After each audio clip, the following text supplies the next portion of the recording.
Hello ladies and gentlemen, and welcome back to the Joy of Stick. Stickhead here with your Atari ST gaming channel. Now, I'm quite excited about today's video because I'm playing this, Simulcra. Now this is a game I got hold of in demo form way back when, from Zero magazine, I think. And I knew nothing about the game, and it's not, not the type of game that I would necessarily go for or would have gone for as a kid. But you get a free demo on a cover disc and you play it, don't you? And you play it to death, especially when it's as good as this. It was a cracking game, absolutely cracking. And as I say, I played this one level of the game over and over again, and to be honest I think they might have given away too much of the game because you played one level, you played them all with this game, I think. So I was more than happy with that. Never went out and bought the original to play extra levels. But still, I'm really excited today because I get to play it. I know it's a great game and I get to experience the full game. Now, it was published by Microsoft. No, it wasn't. It was published by Microprose on the Microstyle label, which what else was on the Microstyle label? A stunt car racer, of course. So that's a fantastic game to share your label with, really, isn't it? It's programmed by Graph Gold, so you can see those famous names there: Dominic Robinson, Andrew Braybrook, Steve Turner. So you know what I mean. This game has quality written all over it already. In fact, Steve Turner said about this game that their aim was to do for 3D what Uridium did for the Commodore 64. It's a pretty lofty aim. Let's see if they achieved that, shall we? Now, it was really well received at the time by magazines. Ace gave it 936. That's a ridiculous scoring system. CVG gave it 93%, ST Action gave it 91%, Commodore User gave it 90%, as you can see from the back of the box here. But the magazines I have at home to hand here aren't quite so glowing. ST Format gave it 81%. The reviewer Mark Higham saying, "It adds exciting new life to a game style which is frankly dead and buried." That's really puzzled me. The game style which is frankly dead and buried. What do they mean by that? What does he mean by that, rather? I mean, a game style, a 3D shooter? That was far from dead and buried. Far from dead and buried. I mean, just being born, in fact. But perhaps he means shoot 'em up. In which case, there were plenty of shoot 'em ups before and around at this time. But then it becomes even more baffling because later on in the same paragraph he says, "It adds an original angle to the most addictive genre of all time." So what is it? Is it a game style which is dead and buried, or is it the most addictive of all time? Very bizarre. Anyway, the other magazine I've got a review of is The One. They're a bit happier with it. They give it 88%, and they note its remarkable speed and pace of play, which is interesting because a lot of 16-bit games that have tried this kind of filled vector style, they suffer in the frames per second department, and they stutter and lag, and so I'm looking forward to seeing some fluidity. That'll be nice. So let's dive in, shall we? Let's do this. Please wait. Accessing battle matrix. Of course, we all know what a battle matrix is, don't we? No. I don't remember if this intro was in the demo or not, but it's very swanky. Off we go. I'm assuming we're teleporting in there, not being manufactured or something. Alright, level map, here we go. Now the aim of this game is you've got to destroy force field generators. Now what you can see on the map there, those red lines, those are the force fields, and you can't cross those. You have to destroy the generators first to access those levels, those parts of the level, sorry. Yes, trying to play and talk at the same time, it's not going well. Alright, so you saw me shooting some pylons there that were shooting at me. The naughty, naughty pylons. And then they dropped these polygons here. These rather 3D shapes. What were they? Dodecahedrons or something? I don't know. But yeah, you pick those up and you get power-ups, which is nice. Oh, well, one of the power-ups I got was those missiles there. Fire and forget missiles, which are nice. And there you go. There was one of the power generators. Destroying that, freed up, destroyed the force field, and I could continue. Now, here we go. A little press of F4 here deploys my wings, and I can go for a little fly. Now, oh, hang on. I want to be careful here, because while your wings are deployed, they are incredibly vulnerable.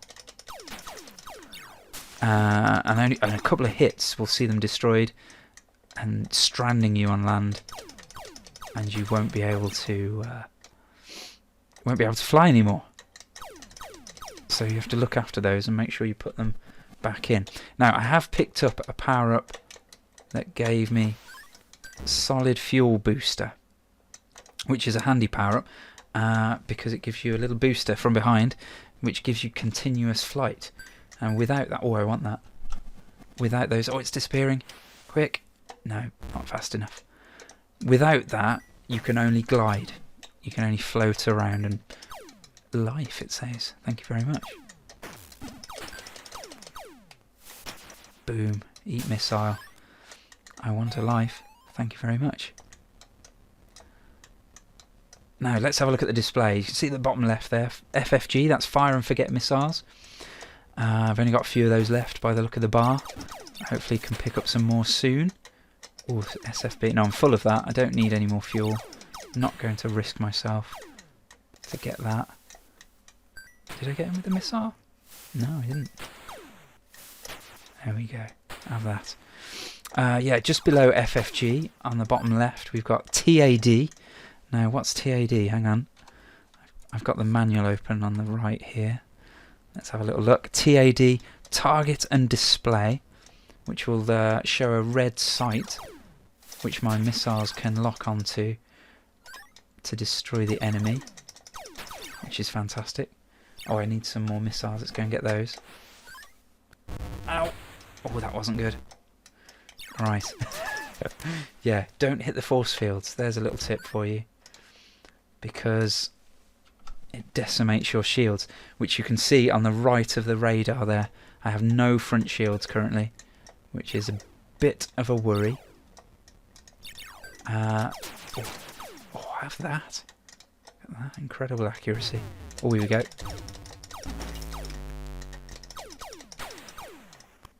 Nice. Is that an extra life in there as well? Rad. I want rad. Thank you. That gives you a radar, which you can turn on with F1. Brilliant.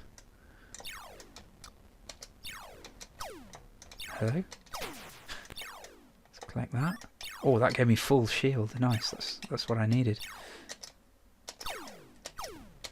Hello. My lasers seem to be going through stuff. Alright, I'm full of solid fuel booster, which is excellent. I don't know what that red light means at the top. Does it mean something's flying in on me, perhaps?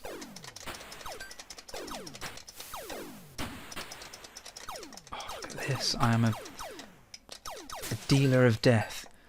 Bat, that's battery. Gives you, tops up your shields. Very useful.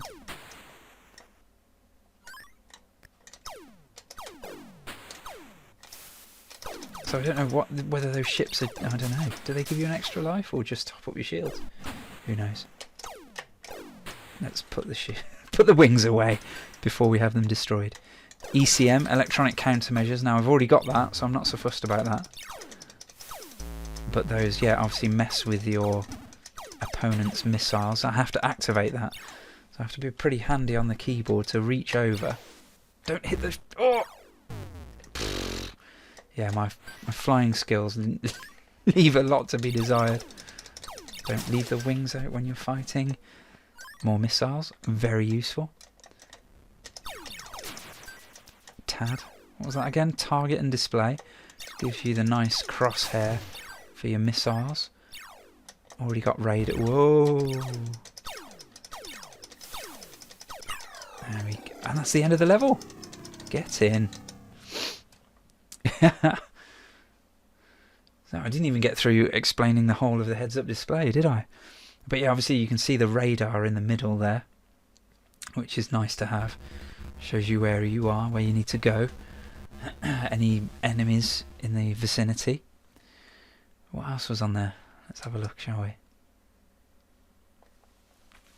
Okay, here we go, level 2. More force fields to take down. Right, let's take the wings in, keep them protected. Yeah, so over on the right hand side there, we've obviously got the score. Just below that then, we have SFB, solid fuel booster. That's how much fuel I can fly around with. And just below that, I have no idea what that is. I can't even read it. UGH? Is it?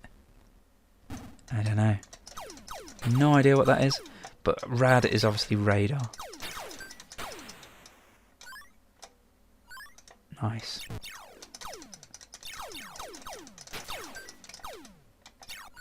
The control feels a bit kind of light and what's the word for it? I don't know, it's just a bit loose. A bit fast and loose.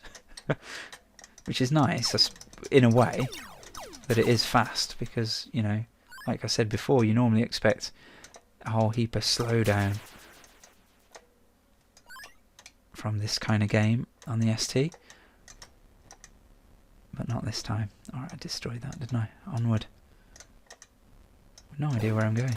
Perhaps I should use the map. But yeah, I find myself oversteering a bit and perhaps going a bit too fast at times.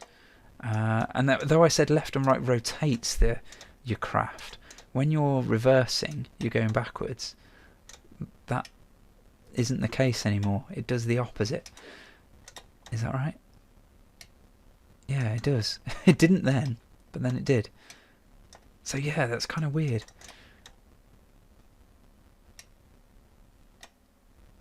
Yeah. Because as soon as you let go of backwards, even if you're still travelling backwards, then you go back to rotating the way you're looking. So it's kind of like tank controls, but not. Not consistently. Just a bit weird. But I mean, it's something you could get used to. It's not a game changer. Anyway, onward. No idea what these are. They're pretty well armoured though. As you can see, taking a missile to the chops there and laughing it off.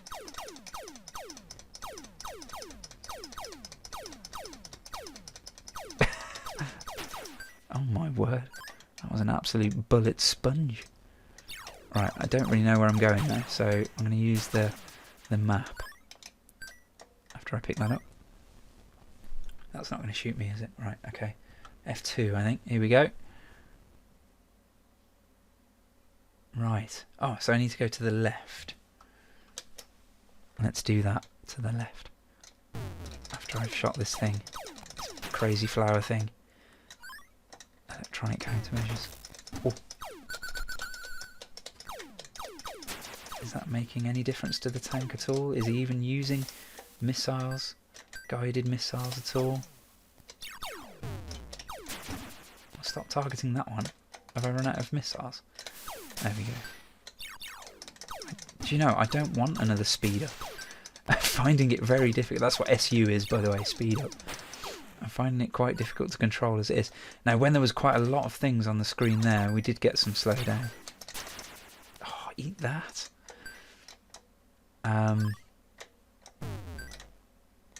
But yeah, that's to be expected, really. Right, that's that. So which way is it now? Straight on and to the left. Okay. And then I think that might be the last one after this. Hey up. So you can kind of see this game's heritage, really, if you've played like Paradroid and Uridium and stuff like that. There's a definite kind of feel to this, which, you know, is graph gold all over. But yeah, it would have been nice to have some trademark Braybrook kind of side mission, a little mini thing.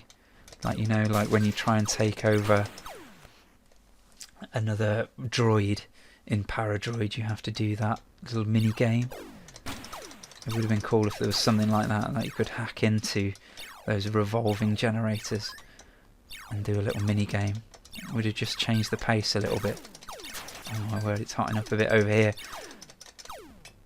Alright, let's take our time with this. I quite like the variety in the enemies. They're all quite distinctive in the way they look and the way they attack you.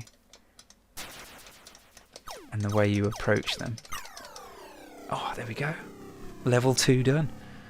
Right, well, I think I'll leave it there. I think that's a pretty good first impression of Simulcra. It's a cracking game. I'll be playing it some more. Hopefully the levels get more and more challenging. I can imagine it being tons of fun when there's lots of things around you baying for your blood. But yeah, what a cracking game. Really, really good. Really good. It's not a game you hear spoken about much, which is a shame, really, especially as it's by Graph Gold. Yeah, so I'd recommend that. If you like your shoot-em-ups, you want to try some 3D shooters on the ST, give this one a go. It's a great game. Thank you ever so much for watching, guys. Take care.